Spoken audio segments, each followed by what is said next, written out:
Hello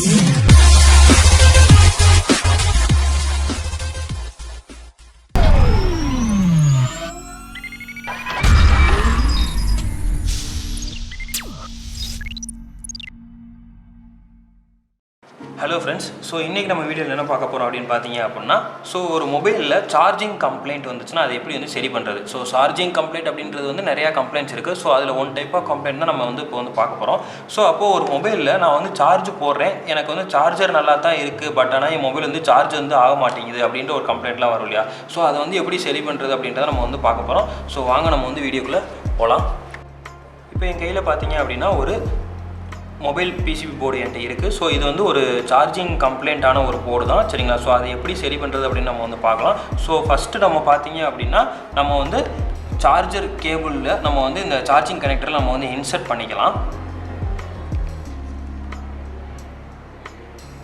so உங்கள் மொபைலில் நீங்கள் வந்து ஃபுல்லாக வந்து டிஸ்மேண்டில் பண்ணிவிட்டு நீங்கள் வந்து இன்சர்ட் பண்ணிக்கோங்க. ஏன்னா உங்களுடைய சார்ஜிங் கேபிளில் வந்து நீங்கள் இந்த கனெக்டரில் வந்து இன்சர்ட் பண்ணுறதுக்கு முன்னாடி உங்களுக்கு இந்த கனெக்டர் வந்து லூஸாக இருந்தால் கூட உங்களுக்கு வந்து சார்ஜ் வந்து ஏறாது சரிங்களா, கொஞ்சம் மிஸ்மேட்ச் ஆகும். ஸோ அதனால் அதை நல்லா வந்து செக் பண்ணிக்கோங்க. ஸோ அதை செக் பண்ணதுக்கப்புறம் பார்த்தீங்க அப்படின்னா இப்போ எனக்கு இந்த சார்ஜிங் கனெக்டர், அதாவது இந்த சார்ஜிங் கனெக்டர் இருக்கு இல்லையா, ஸோ இந்த சார்ஜிங் கனெக்டர்லேருந்து என்னுடைய பேட்டரி கனெக்டருக்கு சார்ஜ் போனால் மட்டும்தான் என்னுடைய பேட்டரியில் வந்து சார்ஜ் ஆகும் சரிங்களா. ஸோ அதாவது இந்த பேட்டரியில் எனக்கு வந்து இப்போ வந்து சார்ஜ் ஆகணும். ஸோ அது வந்து எனக்கு இப்போ சார்ஜ் ஆகணும் அப்படின்னா இதுலேருந்து எனக்கு அந்த வோல்டேஜ் அப்படின்றது வந்து கரெக்டாக போனால் மட்டும்தான் எனக்கு இந்த செக்ஷனில் எனக்கு வந்து இந்த பேட்டரி வந்து சார்ஜ் ஆகும். ஸோ அதைத்தான் நம்ம வந்து இப்போ வந்து செக் பண்ண போகிறோம் சரிங்களா. ஸோ இப்போ இந்த ப்ராசஸ் பண்ணணும் அப்படின்னா உங்களுக்கு இந்த மொபைலுக்கான இந்த PCB போர்டுடைய சர்க்யூட் டயக்ராம் அப்படின்றது வந்து கண்டிப்பாக இருக்கணும் சரிங்களா. ஸோ அப்படி இல்லை அப்படின்னா நம்ம தான் வந்து ஸ்டெப் பை ஸ்டெப்பாக வந்து ஒவ்வொரு ப்ராசஸாக நம்ம தான் வந்து செக் பண்ணி பார்க்கணும் சரிங்களா. ஸோ இருந்துச்சு அப்படின்னா நீங்கள் அந்த சார்ஜிங் செக்ஷனோட சர்க்யூட் மட்டும் நீங்கள் வந்து தனியாக எடுத்து நீங்கள் வந்து அந்த ப்ராசஸ் வந்து பண்ணலாம் சரிங்களா. ஸோ இப்போ பார்த்தீங்க அப்படின்னா நான் வந்து இந்த கனெக்டரில் நான் வந்து பவர் சப்ளை வந்து சார்ஜர் வந்து நான் வந்து கொடுத்துட்டேன். இதில் நம்ம வந்து ஒவ்வொரு செக்மெண்ட்டாக நம்ம வந்து செக் பண்ண போகிறோம். ஸோ இதில் ஒரு சில போர்டில் பார்த்தீங்க அப்படின்னா உங்களுக்கு அந்த ட்ராக் லைன் வந்து போட்டிருப்பாங்க சரிங்களா. ஸோ போடாததில் நீங்கள் வந்து ஈஸியாக வந்து கண்டுபிடிக்கிறதுக்கு வந்து கொஞ்சம் டஃப்பாக தான் இருக்கும் சரிங்களா.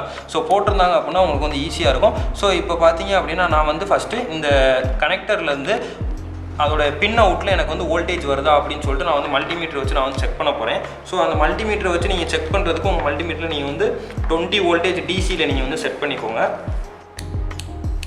ஸோ இப்போ நான் வந்து 20 வோல்டேஜ் டிசியில் நான் வந்து செட் பண்ணிவிட்டு ஸோ இதோடைய பிளாக்கை வந்து நெகட்டிவ்னு சொல்லுவோம். ஸோ அதை வந்து ஏதாச்சும் ஒரு இடத்துல வந்து கிரவுண்ட் பண்ணிக்கலாம். ஸோ அடுத்து பார்த்தீங்க அப்படின்னா இதோடைய பாசிட்டிவ். ஸோ இதோடைய பாசிட்டிவில் உங்களுக்கு இந்த சார்ஜிங் கனெக்டர் இருக்கு இல்லையா, ஸோ இந்த கனெக்டரில் உங்களுக்கு இந்த இடத்துல வந்து ஒரு 5 பின்னு கொடுத்துருப்பாங்க. அந்த 5 பின் இருக்கு இல்லையா, ஸோ இந்த 5 பின்னில் தான் வந்து உங்களுக்கு வந்து பவர் சப்ளை நெகட்டிவ் பின் ப்ளஸ் உங்களுக்கு வந்து டேட்டா ப்ளஸ் டேட்டா மைனஸ் அப்படின்னு சொல்லி கொடுத்துருப்பாங்க. ஸோ அது வந்து சாஃப்ட்வேர்க்காக யூஸ் பண்ணக்கூடியது. ஸோ இதில் இருக்கக்கூடிய இந்த 5 பின்னில் தான் உங்களுக்கு வந்து பாசிட்டிவ் பின் எது நெகட்டிவ் பின் எது அப்படின்றத நம்ம வந்து பார்க்க போகிறோம் சரிங்களா. ஸோ நெகட்டிவ் அப்படின்றது உங்களுக்கு நீங்கள் மல்டிமீட்டரில் வச்சு நீங்கள் வந்து செக் பண்ணும்போது உங்களுக்கு அந்த பீப் சவுண்டு வந்துச்சு அப்படின்னா உங்களுக்கு வந்து அதுதான் வந்து நெகட்டிவ் பின்னாக இருக்கும் சரிங்களா. ஸோ அதோடைய பாசிட்டிவ் பின் வந்து அதுக்கு ஆப்போசிட் சைடில் இருக்கக்கூடியதான். ஸோ நம்ம இப்போ அதை வந்து செக் பண்ணி பார்க்கலாம். ஸோ இப்போ ஒன்று வந்து நம்ம வந்து கிரவுண்ட் பண்ணிவிட்டு ஸோ இந்த 5 பின்னில் ஃபஸ்ட்டு பின்னில் நான் வச்சா எனக்கு எந்த ஒரு வோல்டேஜ் எதுவுமே வந்து வராது சரிங்களா. ஸோ இப்போ நான் என்ன பண்ணுறேன் அப்படின்னா அதோட ஆப்போசிட் சைடில் இருக்கக்கூடிய ஃபஸ்ட்டு பின்னை நான் வந்து செக் பண்ணுறேன். ஸோ இதில் எனக்கு இப்போ 5 வோல்டேஜ்ன்றது வரும். உங்களுக்கு மல்டிமீட்டரை பார்த்தா தெரியும் வந்து 4.99 நியர்லி 5 வோல்டேஜ் கிட்ட வருது சரிங்களா. ஸோ இப்போ நம்ம அந்த சார்ஜர் கனெக்டரோடைய அவுட் சைடு பின்னை நம்ம வந்து செக் பண்ணிட்டோம் சரிங்களா. ஸோ இப்போ அடுத்து நம்ம வந்து என்ன செக் பண்ண போகிறோம் அப்படின்னு பார்த்தீங்கன்னா இதில் இருக்கக்கூடிய அந்த காம்போனன்ட்ஸ்.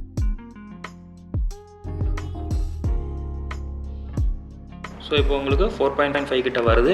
ஸோ இந்த சார்ஜிங் ஐசிலேருந்து பார்த்தீங்க அப்படின்னா உங்களுக்கு இந்த டயோடு இருக்கு இல்லையா, ஸோ டயோடு நல்லா இருக்கா இல்லையான்னு சொல்லி நம்ம வந்து செக் பண்ணலாம். ஸோ இப்போ பார்த்தீங்க அப்படின்னா நம்ம இது வரைக்கும் வந்து வோல்டேஜ் கொடுத்து நம்ம வந்து செக் பண்ணோம். ஸோ இப்போ நம்ம வந்து வோல்டேஜ் கொடுக்காம நமக்கு வந்து செக் பண்ணும்போது நமக்கு டயோடு நல்லா இருந்தால் உங்களுக்கு வந்து பீப் சவுண்டு வந்து வரக்கூடாது. ஸோ இப்போ நான் என்ன பண்ணுறேன் அப்படின்னா என்னுடைய பவர் சப்ளை நான் வந்து கட் பண்ணிவிட்டு ஸோ இதில் இப்போ நான் வந்து என்னுடைய டயோடை செக் பண்ணுறதுக்கு மல்டிமீட்டரில் கண்டினியூட்டியில் அப்படின்ற ஒரு மோடில் நீங்கள் வந்து வச்சுக்கோங்க. ஸோ கண்டினியூட்டி மோடில் வச்சதுக்கப்புறம் பார்த்தீங்க அப்படின்னா இப்போ நான் வந்து இந்த மல்டிமீட்டர் ப்ரோப் ரெண்டையும் டச் பண்ணால் எனக்கு வந்து பீப் சவுண்ட் வருது. ஸோ அதே மாதிரி நான் இங்கே டச் பண்ணும்போது எனக்கு பீப் சவுண்ட் வந்து வரணும். ஸோ இப்போ நான் பாருங்கள் வைக்கிறேன். ஸோ இப்போ உங்களுக்கு வந்து பீப் சவுண்ட் வந்து வருது சரிங்களா. ஸோ இப்போ இந்த பீப் சவுண்டு வந்து வருது இல்லையா, ஸோ இதுக்கு இந்த டயோடில் நான் எனக்கு வந்து நல்லா இருந்தால் பீப் சவுண்ட் வந்து வரக்கூடாது அப்படின்னு நான் முன்னாடியே வந்து சொல்லியிருந்தேன். ஸோ இப்போ எனக்கு இந்த இடத்துல தான் வந்து இந்த பீப் சவுண்ட் அப்படின்றது வருது சரிங்களா. ஸோ இப்போ நான் என்னை பொறுத்த வரைக்கும் இந்த டயோடு தான் வந்து ஃபால்ட் அப்படின்றத நான் வந்து ஃபஸ்ட்டாக நான் வந்து முடிவு பண்ணிட்டேன். ஸோ அதுக்கு அடுத்து நான் வந்து இருந்தாலும் வேறு எங்கேயும் கம்ப்ளைண்ட் இருக்கா அப்படின்னு நான் செக் பண்ணுறதுக்காக நான் என்ன பண்ணுறேன் அப்படின்னா திரும்ப நான் வந்து ஒரு இடத்துல நான் வந்து வேறு எங்கேயும் வந்து ப்ராப்ளம் இருக்கான்னு சொல்லி செக் பண்ணுறதுக்காக நான் பவர் சப்ளை கட் பண்ணிவிட்டு ஜஸ்ட்டு அந்த எஸ்எம்டி காம்போனன்ட்ஸ் மட்டும் நான் வந்து நல்லா இருக்கா இல்லையான்னு சொல்லி செக் பண்ணுறேன்.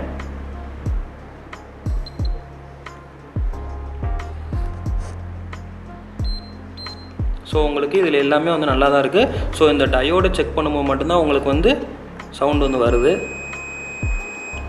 ஸோ இப்போ பார்த்தீங்க அப்படின்னா நம்ம இந்த டயோடு தான் நம்ம வந்து ரீப்ளேஸ் வந்து பண்ண போகிறோம். சரிங்களா? ஸோ இந்த டயோடு எடுத்துகிட்டு வேறு டயோடு வச்சோம் அப்படின்னா நமக்கு இந்த ப்ராப்ளம் வந்து சால்வ் ஆயிரும். ஸோ அதை எப்படி பண்ணுறது அப்படின்றத நம்ம வந்து இப்போ வந்து வீடியோவில் பார்க்கலாம். ஸோ இப்போ நம்ம இந்த டயோடை வந்து நம்ம வந்து எடுத்துகிட்டு வேறு டயோடு வந்து நம்ம வந்து ரீப்ளேஸ் பண்ணிவிட்டு திரும்ப நம்ம வந்து வோல்டேஜ் வந்து நம்ம வந்து செக் பண்ணி பார்க்கலாம். ஸோ இப்போ நான் வந்து அதை வந்து ஹீட் பண்ணி தான் நான் வந்து அதை வந்து ரிமூவ் பண்ண போகிறேன்.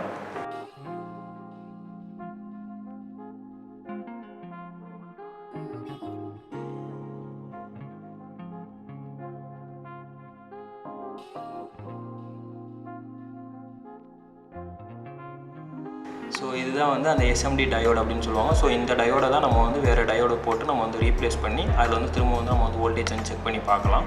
நம்ம வேறு இன்னொரு டயோடு வந்து நம்ம வந்து ரீப்ளேஸ் வந்து பண்ண போகிறோம். எந்த பொசிஷனில் நீங்கள் அந்த டயோடு வந்து எடுக்கும்போது பார்த்தீங்களோ ஸோ அதே பொசிஷனில் இந்த புது டயோடை வந்து கரெக்டாக வந்து ஃபிட் பண்ணுங்கள்.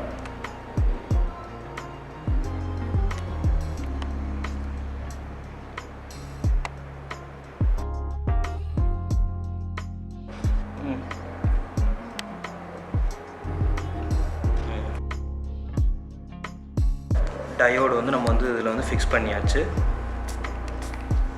ஸோ இப்போ நம்ம வந்து ஐபிஐ லைட்டாக போட்டு ஸோ கொஞ்சம் நேரம் கழித்து நம்ம அதை வந்து ஒட்டியிருக்கா இல்லையா அப்படின்னு சொல்லிட்டு நம்ம வந்து பார்த்துக்கலாம். ஸோ இப்போ பார்த்தீங்க அப்படின்னா நமக்கு அது நல்லா வந்து ஃபிக்ஸ் ஆகிடுச்சு. ஸோ இப்போ நான் என்ன பண்ணுறேன் அப்படின்னா நம்ம முன்னாடி செக் பண்ண மாதிரி அந்த டயோடில் மறுபடியும் நான் அந்த கண்டினியூட்டி ரேஞ்ச் வச்சுட்டு ஸோ இந்த டயோடு நல்லா இருக்கா வச்சதுக்கப்புறம் நல்லா இருக்கா இல்லையா அப்படின்னு நம்ம செக் பண்ணிக்குவோம். ஸோ இப்போ நான் வைக்கிறேன். எனக்கு வந்து சவுண்டு வந்து வரல. சரிங்களா? ஸோ பார்த்தா உங்களுக்கு தெரியும். ஸோ சவுண்டு வந்து வரல. ஸோ இப்போ நமக்கு இந்த டயோடு வந்து கரெக்டாக வந்து ஃபிக்ஸ் ஆகிடுச்சு. ஸோ இப்போ நம்ம அடுத்து வந்து அதே 20 வோல்டேஜில் நம்ம வந்து செட் பண்ணிவிட்டு ஸோ இப்போ நான் என்ன பண்ணுறேன் அப்படின்னா என்னுடைய பவர் சப்ளை நான் வந்து இதில் வந்து கொடுக்குறேன். ஸோ கொடுத்துட்டு ஸோ இப்போ நான் மல்டிமீட்டரில் ஒரு எண்டை வந்து கிரவுண்ட் பண்ணிக்கிட்டு ஸோ இதில் ஃபஸ்ட்டு நான் வைக்கிறேன். எனக்கு வோல்டேஜ் வரல. ஸோ இது வந்து கிரவுண்டு பின். ஸோ இதுலேயும் வந்து எனக்கு வோல்டேஜ் வரல. இது வந்து பிஎஸ்ஐ பின். ஸோ இது பார்த்தீங்க அப்படின்னா எனக்கு பாசிட்டிவ். ஸோ இப்போ எனக்கு இங்கே 3.8 வோல்டேஜ் அப்படின்றது எனக்கு வந்து வருது. சரிங்களா? ஸோ இந்த மொபைலுடைய டிஃபால்ட் வோல்டேஜ் அப்படின்றது வந்து 3.8. சரிங்களா? நமக்கு வந்து இப்போ இந்த ஃபால்ட் வந்து சரி ஆயிடுச்சு. சரிங்களா? ஸோ இதே மாதிரி உங்களுக்கு சார்ஜிங் ஐசி கம்ப்ளைண்ட்டாக இருந்தாலும் உங்களுக்கு இந்த ப்ராப்ளம் வரும். இல்லை உங்களுடைய கெப்பாசிட்டர்ஸில் ஏதாச்சும் பிரச்சனையாக இருந்தாலும் உங்களுக்கு இந்த ப்ராப்ளம் வந்து வரும். சரிங்களா?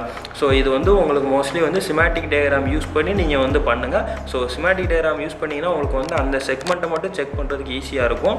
இல்லை எனக்கு வந்து சிமேட்டிக் டயக்ராம் இல்லை அப்படின்னா நீங்கள் இந்த மாதிரி இப்போ நம்ம செக் பண்ண மாதிரி ஒவ்வொரு காம்போனன்ட்ஸாக தான் நீங்கள் வந்து டிஃபால்ட்டு நீங்கள் வந்து செக் பண்ணணும். சரிங்களா? ஸோ இப்போ நம்ம அடுத்து வந்து இந்த மொபைலில் வந்து நம்ம வந்து சார்ஜ் போட்டு பார்க்கலாம் டிஸ்பிளே வருதா இல்லை என்னன்ட்டு. வந்து இப்போ வந்து சார்ஜ் வந்து ஏறுது.